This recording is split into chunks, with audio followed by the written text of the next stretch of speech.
Praise the lord. దేవుని నామానికి మహిమ కలుగును గాక. దేవునికి స్తోత్రం. గడిచిన అక్టోబర్ నెల మాసం అంతా దేవుడు తన మహాకృప చేత మనల్ని క్షేమంగా భద్రపరిచి ఈ యొక్క నవంబర్ నెలలో దేవుడు మనల్ని సజీవంగా నిలబెట్టి మనల్ని క్షేమంగా భద్రపరుస్తున్న విధానం బట్టి దేవునికి నిత్య మహిమ కలుగును గాక. ఈ యొక్క నవంబర్ నెల దేవుని వాగ్దానం చదువుకుందాం. కీర్తనల గ్రంథము 147:14 చదువుకుందాం. నీ సరిహద్దులలో సమాధానము కలుగజేయవాడు ఆయనే, మంచి గోధుమలతో నిన్ను తృప్తిపరచువాడు ఆయనే. దేవునికి నిత్య మహిమ కలుగును గాక.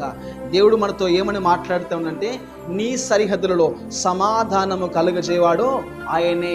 ఒకవేళ సేవకునిగా, వ్యాపారవేత్తగా నీవు ఈ యొక్క వాక్యం వింటున్నట్లయితే నా దేవుడు నీతో ఏమని మాట్లాడుతున్నానంటే, నీవు వ్యాపారవేత్తగా ఈ యొక్క వాక్యం వింటున్నట్టయితే నీ యొక్క వ్యాపారములో అభివృద్ధి చూడబోతున్నావు.